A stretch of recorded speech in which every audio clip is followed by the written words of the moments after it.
ত্রুটি থাকার কারণে কোনো কাজই আমাদের সফল হচ্ছে না, সব জায়গায় আমাদের ত্রুটি থেকে যাচ্ছে। যেমন আমার হারাম টাকায় কেনা একটা জামা পরে যদি সলাত আদায় করি, এই সলাত হবে না। হারাম টাকায় উপার্জন করে ওই টাকায় চাল কিনে চাল নিয়ে এসে খেয়ে যেমন এবাদত হবে না, হারাম টাকায় পোশাক কিনে ওই পোশাক গায়ে দিয়েও এবাদত হবে না। এমনিতে ভাবে হারাম টাকায় যদি একটা টিউবওয়েল গাড়েন আপনি, ওই টিউবওয়েলের পানি খেয়েও আপনার এবাদত হবে না। উপার্জন কিভাবে করবেন, কতটুকু করবেন, এ কথা আল্লাহ সুবহানাহু ওয়া তাআলা কোরআনে বলেছেন। সম্মানিত মুসল্লিন কিরাম, উপার্জন আপনি যত খুশি আপনি করতে পারেন, কোনো সমস্যা নেই, যত খুশি আপনি করতে পারেন। অনেকে বলে যে এত ইনকাম করো না, হিসাব দিতে হবে। কথাটা ঠিক, তবে হিসাব দিতে হবে না আপনাকে যদি আল্লাহর বিধান অনুযায়ী, আল্লাহর আইন অনুযায়ী ইনকাম করেন এবং খরচ করেন। যেমন আপনাকে আল্লাহ তাআলা সম্পদ দিয়েছেন, অনেক টাকা দিয়েছেন, অনেক সম্পদ দিয়েছেন, এগুলোর উপরে আল্লাহ সুবহানাহু ওয়া তাআলা যাকাত ফরজ করেছেন। যেমন আপনাকে আমাকে একটা সোটাম দেহের মানুষ হিসেবে দুনিয়াতে আল্লাহ সুবহানাহু ওয়া তাআলা প্রেরণ করেছেন।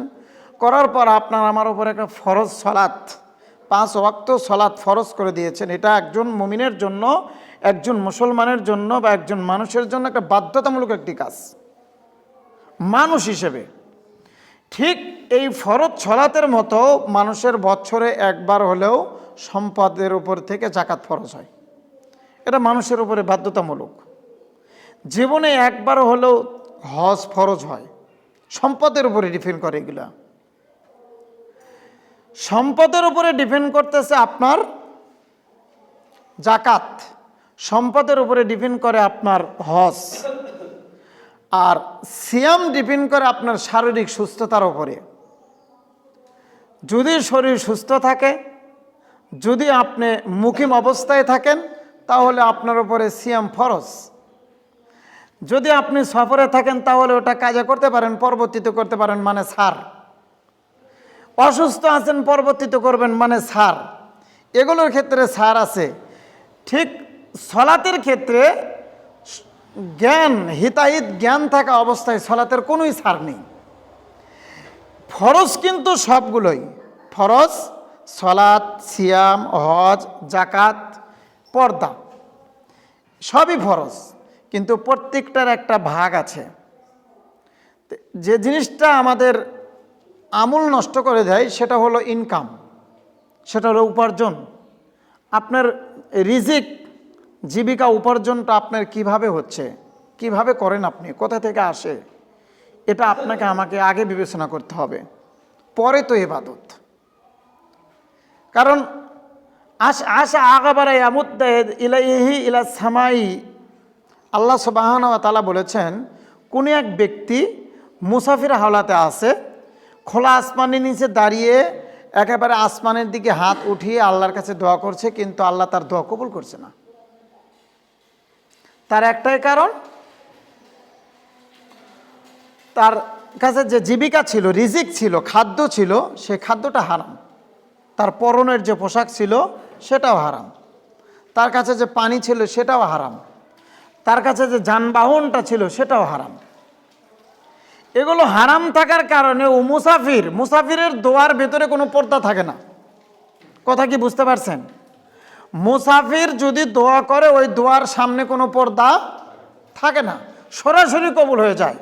কিন্তু লোকটি মুসাফির হাওলাতে আছে, আশা আগাবারা ইয়ামুদ্দা ইলাইহি ইলা সামাই, যে খোলা আসমানের নিচে দাঁড়িয়ে উস্কো খুস্কো মলিন অবস্থায় সে আল্লাহর কাছে দোয়া করছে, কিন্তু তার দোয়া কবুল হচ্ছে না। তার একটাই কারণ, তার পরনের পোশাকটাও হারাম টাকায় কেনা, তার রিজিক যেটা খায় সেটাও হারাম টাকায় উপার্জন করা, এরপরে যে পানি নিয়ে গিয়েছে পানিটাও হারাম, যে যানবাহন দিয়ে গিয়েছে সেটাও হারাম টাকায় উপার্জন করা কেনা।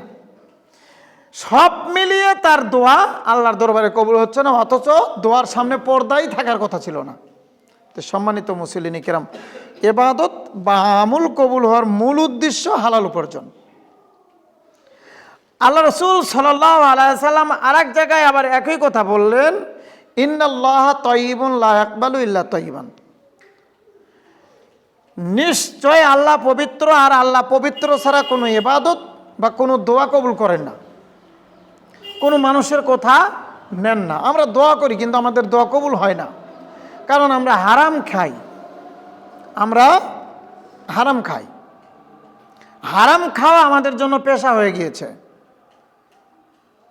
আপনি বলবেন যে নিজের জমিন আবাদ করে ধান নিয়ে আসি, আপনার জমিনের ভিতরে আপনার বোনের জমিন আছে, আপনার বোন এই জমিনের জন্য কতদিন ঘুরছে, আপনি এখনো জমিন বের করে দিচ্ছেন না। তার মানে ওই জমি থেকে যত ফসল আপনার আসছে সবই হারাম। আপনার বোনের জমিন না বের করে দেওয়ার কারণে ওই ক্ষেত থেকে যা ফসল আসে আপনার জন্য সবই হারাম। আপনি বলবেন যে আমার জমি থেকে আমি আবাদ করে নিয়ে আসি, এতে হারামের কি আছে?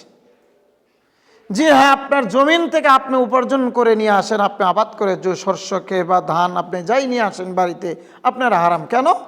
আপনার ওই শস্য বা ধানের ওপরে একটা ওসর ফরজ হয়েছিল, ওসর ফরজ হয়েছিল, যা আপনি দেননি, যার ফলে আপনার নিজের উপার্জন করা সম্পদটাও আপনার জন্য হারাম হয়ে গিয়েছে।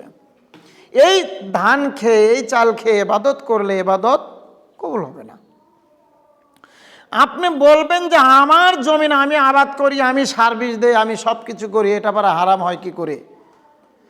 আপনার বাপ মারা গিয়েছে আজ থেকে নিয়ে 20 বছর, আপনার ছোট ভাইয়ের জমিন এখনো বের করে দেননি সঠিকভাবে। আপনার ছোট ভাইয়ের জমিন যদিও বের করে দিয়েছেন, আপনার জমিন বন্টন করতে গিয়ে আধার জমিন কম দিয়েছেন, আধার জমিন আপনার ভিতরে আছে। এই আধার থেকে যে পরিমাণ আপনার শস্য আপনার ভিতরে ঢুকেছে, আপনার শস্য বা আপনার ধান সব হারাম হয়ে গিয়েছে। তা আপনার ইবাদত দোয়া আল্লাহর দরবারে কিভাবে কবুল হবে? সম্মানিত মুসলিম কিরাম, গত জুমায় বলেছিলাম হিসাব একটি কঠিন বিষয়। এই দুনিয়াতে চলতে হলে আপনাকে হিসাব করে চলতে হবে, কারণ আল্লাহ সুবহানাহু ওয়া তাআলা আপনার এই আত্মা, এই রূহটা আল্লাহ সুবহানাহু ওয়া তাআলা নিজ হাতে তৈরি করে দিয়েছেন।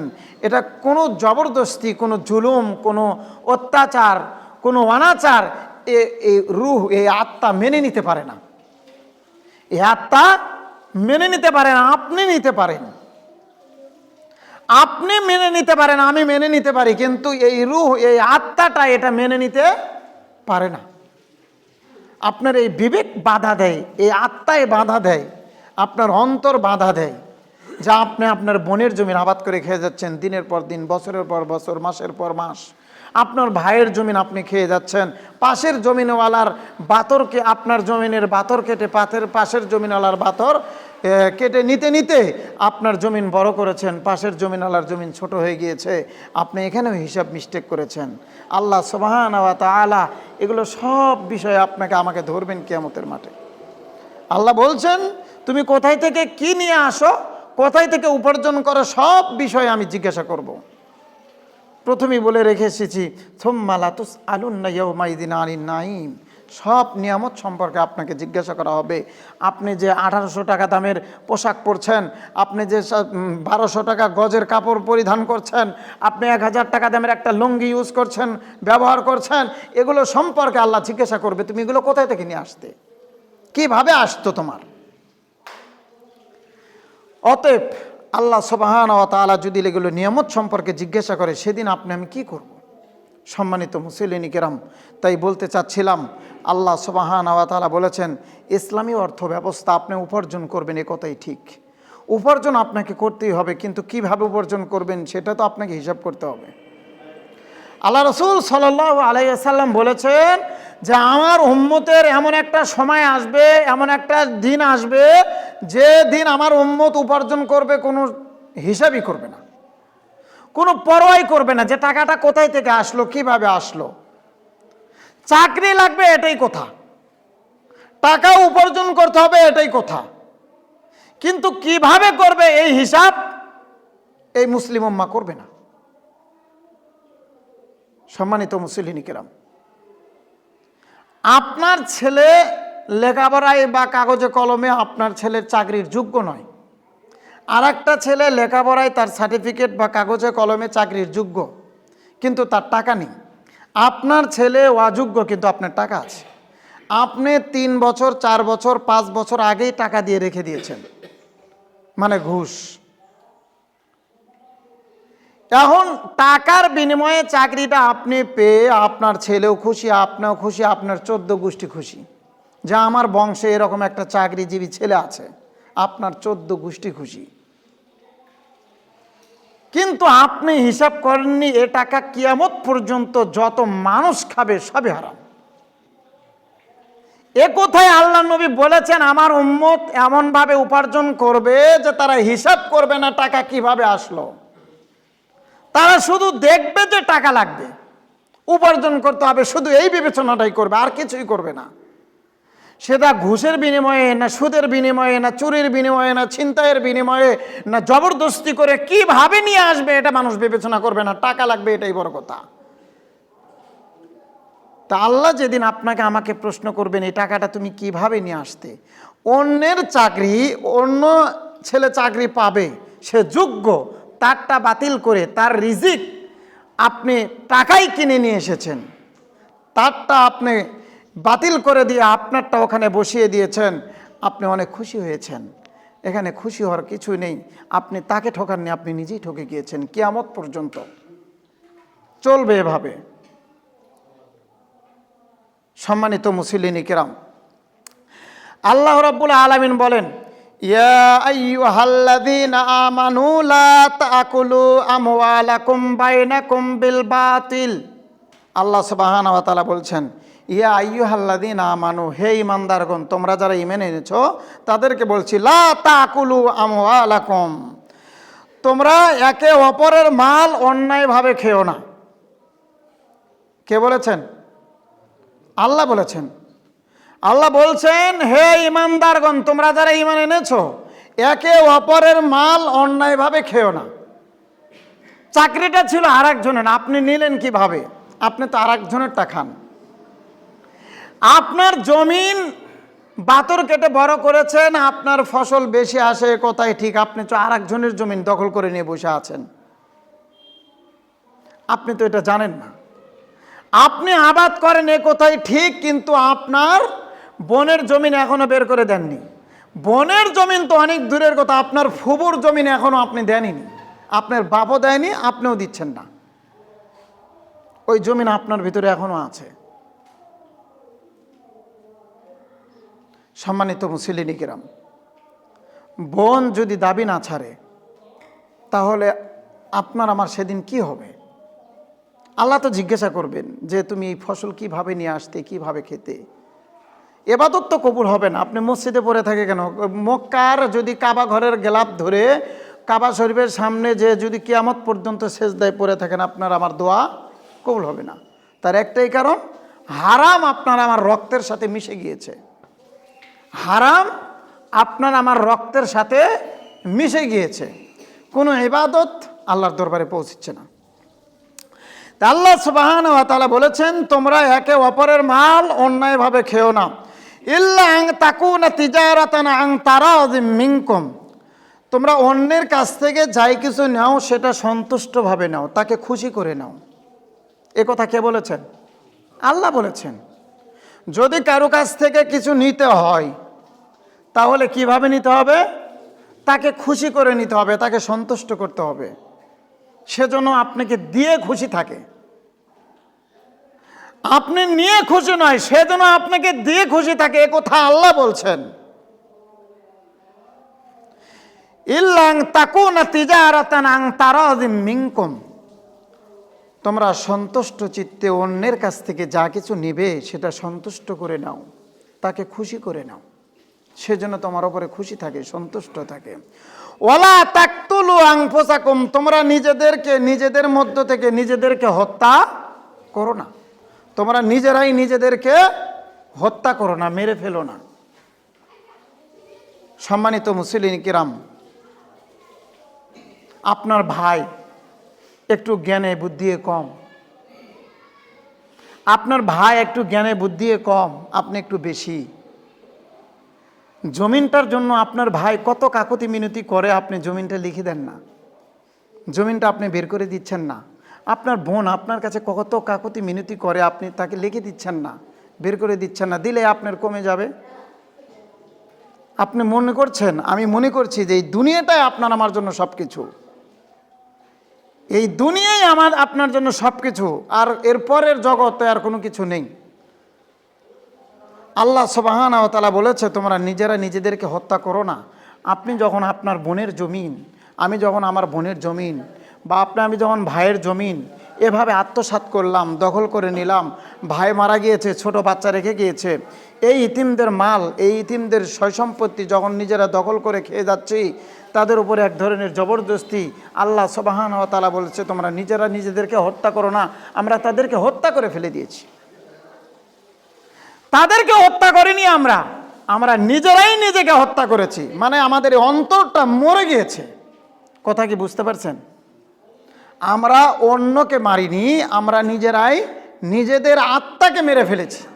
কি দিয়ে মেরে ফেলেছি? কথা বলেন। হারাম দিয়ে। এই আত্মা হারাম সহ্য করতে পারে না, এই রূহ হারাম সহ্য করতে পারে না। এই আত্মাটাকে আমরা হারাম দিয়ে নিজেদের আত্মা নিজেরাই মেরে ফেলে দিয়েছি। সম্মানিত মুসলিম কিরাম, আল্লাহ সুবহানাহু ওয়া তাআলা বলেছে যে তোমরা মানুষের কাছ থেকে কিছু নিলে সন্তুষ্ট করে নাও, তাকে খুশি করে নাও, নিজেরাই নিজেদের আত্মাকে মেরে ফেলো না, হত্যা করো না। সম্মানিত মুসলিম কিরাম, আমি খাই পরি, ভোগবিলাসিতা করি, কিন্তু বিবেচনা করি না যে কোথায় থেকে আসলো।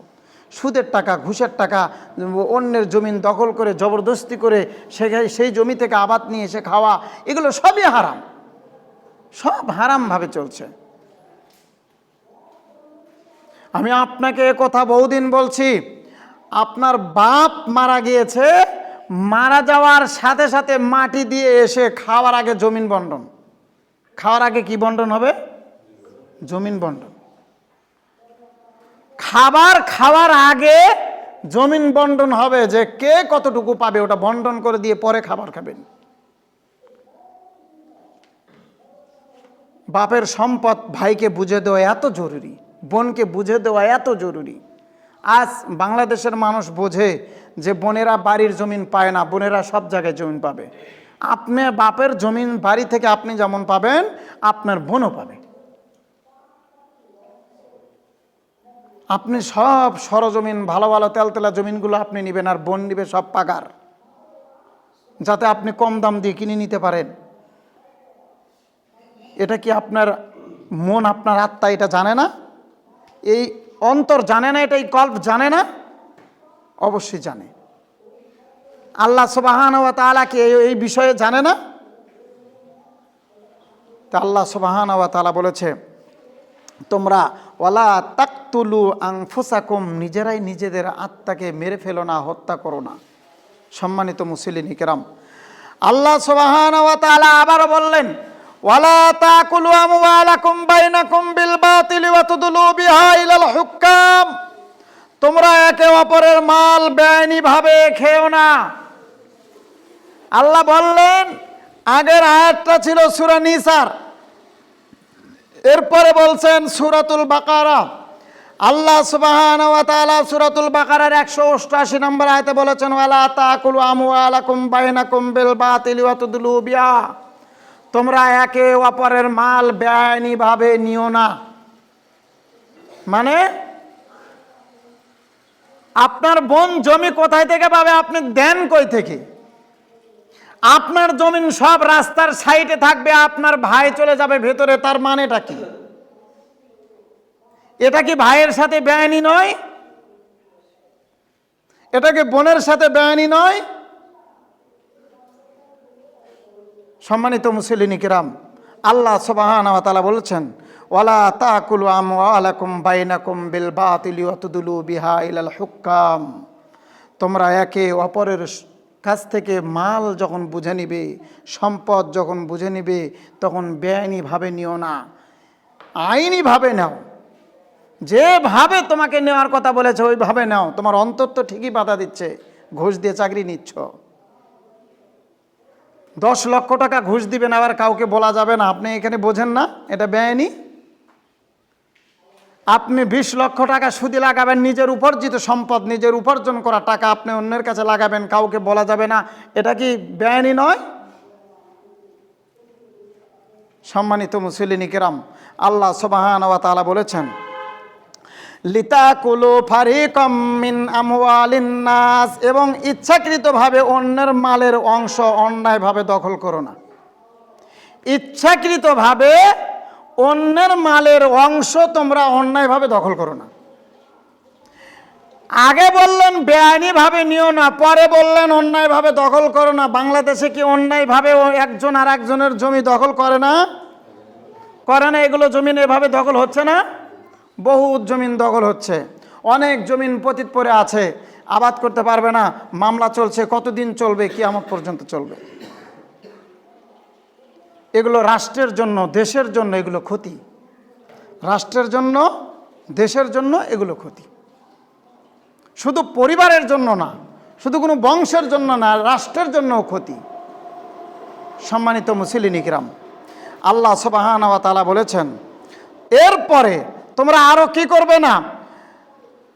লিন্নাসি বিল ইসমি ওয়া আনতুম তা'লামুন, ক্ষমতা দেখিয়ে কোনো বিচারককে তোমার আয়ত্তে, তোমার হাত তুমি করতে পারো না। কথা কি বুঝতে পারছেন? কে বলছেন এ কথা? আল্লাহ নিজে বলছেন। তুমি অন্যের মাল বেআইনিভাবে নিও না, এক। পরে বললেন অন্যায়ভাবে অন্যের জমিন বা অন্যের মাল তুমি দখল করো না। তারপরে বললেন আমওয়ালিন নাসি বিল ইসমি ওয়া আনতুম তা'লামুন, দখল করার জন্য বিচারকের নিকটে কোনো অন্যায় দাবি পেশ করো না। এ কথা কে বলছেন? অন্যায় দাবি, জমিন আপনার না, এরপরও আপনি দাবি করছেন। ও আপনার কথা, বিচারক আপনার কথা মানতো না, টাকা দিয়ে এসেছেন বালিশের নিচে, পকেটের ভেতরে, ও আপনার হয়ে গিয়েছে, অন্যায়ভাবে আপনাকে দখল করে দিয়ে যাবে, জোর করে আপনাকে দখল করে দিয়ে যাবে। দখলে আপনি 2, 4, 10, 20 বছর চলে যাবেন, কিছুই হবে না। এরকম জমি দখল বাংলাদেশে চলে না? রাতে রাতে জমি দখল হয়ে যায়, দিনের দিনে জমি দখল হয়ে যায়। একজনেরটা ভেঙে দিয়ে আর একজন করে, আর একজনেরটা ভেঙে দিয়ে আর একজন করে। ময়মনসিংহ আমি নিজ চোখে দেখে এসেছি। আশ্চর্যজনক বিষয় যে একদল ভাড়া করলো 1.5 লক্ষ টাকা দিয়ে, 1 লক্ষ নগদ, 50,000 বাকি, ভাঙ্গার পরই দিবে। 50,000 দিতে দেরি হয়েছে, পরের দিনে আবার যারটা ভেঙে দিয়েছিল ও 2 লক্ষ দিয়েছে, সাথে সাথে ওরটা ভেঙে দিয়ে পরের রাত্রে আবার ঘর উঠিয়ে দিয়েছে। মানুষের কাছে এগুলো কোনো বিষয়ই না। আর এগুলো কিয়ামতের আগে হবে, কথা আল্লাহ বলে গিয়েছেন কোরআনে, বিল ইসমি ওয়া আনতুম লা তা'লামুন, তোমরা মানুষকে অন্যায়ভাবে কোনো বিচারককে তোমরা জবরদস্তি করে জমি দখলের জন্য দাবি পেশ করিও না। এ কথা কে বলেছেন? আল্লাহ বলেছেন। এগুলো হবে, এ কথা আজ থেকে নিয়ে 1450-1500 বছর আগে আল্লাহ এ কথা বলে দিয়েছেন। এগুলো মানুষ করবে, আজ মানুষ করছে। আপনি কি দিয়ে দোয়া কবুল করাতে চাচ্ছেন? কি দিয়ে আল্লাহকে খুশি করতে চাচ্ছেন? আমি যে আল্লাহকে খুশি করব, কি দিয়ে করব? নিজেরা নিজেদেরকে প্রশ্ন করি যে আমরা কোন পরিবেশের মধ্যে, কোন পরিস্থিতির মধ্যে আমরা আছি এখন। কথা বোঝেননি? প্রত্যেকটা মানুষ নিজেদেরকে নিজেরা প্রশ্ন করি আমরা কোন পরিস্থিতিতে আমরা জীবনযাপন করছি। আল্লাহর আইন বা আল্লাহর বিধান আপনার আমার ভিতরে আছে কিনা একটু প্রশ্ন করলেই পেয়ে যাব। সম্মানিত মুসলিম কিরাম, আল্লাহ সুবহানাহু ওয়া তাআলা বলছেন, অফি আমওয়ালিহিম হাক্কুল লিসাইলি ওয়াল মাহরুম। এরপরে তোমরা আর কি করবে না? অফি আমওয়ালিহিম হাক্কুল লিসাইলি ওয়াল মাহরুম, এবং তাদের মালের মধ্য থেকে ভিখারি এবং বঞ্চিত, মানে অভাব দরিদ্র মানুষ যারা আছে তাদেরকে তোমরা বঞ্চিত করো না। তাদেরকে তোমরা কি করো না? অধিকার থেকে বঞ্চিত করো না। দরিদ্র মানুষ, গরিব মানুষ, ফকির মিসকিন যারা ভিক্ষা করে খায়, মিসকিন অসহায়, চাইতে পারে না, বলতেও পারে না, দিকে দিকে মারা যাচ্ছে। দুনিয়াতে এমনও মানুষ আছে ঋণের দায়ে জীবন দিয়ে দিচ্ছে, তারা হলো মিসকিন। আল্লাহ সুবহানাহু ওয়া তাআলা বলেছে তাদের সম্পদ তোমাদের সম্পদের ভিতরে আমি আল্লাহ রেখে দিয়েছি। অফি আমওয়ালিহিম হাক্কুল লিসাইলি ওয়াল মাহরুম, এই সাইলদের মাল, সাইলদের হক তোমার সম্পদের ভেতরে আমি রেখে দিয়েছি। তুমি তাদেরকে মাহরুম করো না, তাদেরকে বঞ্চিত করো না, তাদের সম্পদ তাদেরকে বুঝিয়ে দাও। এখন বলবেন জমি কি তাদেরকে দিয়ে দিতে হবে? না, জমি দিতে বলিনি। আপনি যে উপার্জন করছেন ওই জমি থেকে যে টাকা, যে সম্পদ, যে রিজিক আপনাকে আল্লাহ দিয়েছেন, ওখান থেকে ফকির মিসকিনকে দান করতে হবে, ওখান থেকে ফকির মিসকিনকে দান করতে হবে। আল্লাহ এই কথা বলেছেন। আমরা আজ ফকিরকে তো ফকির বানিয়েই রেখেছি, আরও যদি আশেপাশে 2-4 জন মিসকিন থাকে তাদেরকেও ফকির বানায় ছাড়বো আমরা, এরকম অর্থ সম্পদশালী। কেউ কাউকে আমরা সহযোগিতা করতে ইচ্ছুক নয় বা করব না, অথচ আল্লাহ সুবহানাহু ওয়া তাআলা বলেছে তোমরা তাদেরকে বঞ্চিত করো না। হাক্কুল লিসাইলি ওয়াল মাহরুম, তাদের সম্পদ, তাদের রিজিক, তাদের খাদ্য তোমাদের রিজিকের ভিতরে, তোমাদের খাদ্যের ভিতরে আমি আল্লাহ রেখে দিয়েছি, তোমাদের সম্পদের ভিতরে রেখে দিয়েছি, তোমরা তাদেরকে দাও। তাদেরকে মাহরুম করছো কেন? তাদেরকে দূরে ঠেলে দিচ্ছ কেন? ফকির আসলেই বলি পকেটে ভাঙতি নেই, ফকির আসলে বলি পরে আসেন, ফকির আসলে বলি দোকান খুলে শাড়ি নিয়ে এসে বসে আসো, তর্জনী নিয়ে বসে আছি, ফকির আসলেই বলি সকালবেলায়, ফকির আসলেই বলি এখন সন্ধ্যার সময় এখন দোকান বন্ধ করবো, তোমাকে ভিক্ষা দেবো। ভিক্ষা দিবেন কখন? বেচাকিনি করিনি পরে আসো, কখন দিবেন আপনি? এত চিন্তা ভাবনা মাথায় নিয়ে থাকেন কিভাবে? সম্মানিত মুসলিম কিরাম, আমি আপনাকে কি দিয়ে বুঝাই? আল্লাহ কিয়ামতের মাঠে আপনাকে আমাকে প্রশ্ন করবেন, যা করছি এই ফকিরটা আপনার দরজা থেকে কেন ঘুরে গেল? আপনার কাছ থেকে এই ফকির, এই মিসকিনটা কেন ঘুরে গেল? আপনার ভাই, আপনি কোটি কোটি টাকার মালিক, আপনার ভাই এখনো জাকাত পেয়ে, জাকাত ফেতরার টাকার জন্য মানুষের দ্বারে দ্বারে ঘুরে কেন? এ বিষয়ে আল্লাহ আপনাকে ধরবেন। আপনার ভাই মানুষের দ্বারে দ্বারে ফকির হয়ে ঘুরছে, এ বিষয়ে আপনাকে প্রশ্ন করবেন, কেন এটা হলো? তোমারই তো ভাই, ওর সম্পদ তো আপনার সম্পদের ভিতরে ছিল, আপনি পারতেন তাকে 10,000 টাকা দিয়ে সহযোগিতা করতে, কিন্তু আমি আমার ভাইকে 10,000 টাকা দিয়ে সহযোগিতা না করে কৌশলে তাকে হাওলাত দিয়ে, কৌশলে তাকে ঋণ ধরায় দিয়ে কোনো একদিন জমিন লিখে নিলাম। ভাই আর ঋণ পরিশোধ করতে পারে না, তখন কৌশলে বলি যে জমিন যেহেতু বেচবি তা আমারই লিখে দে, অথচ এই ভাই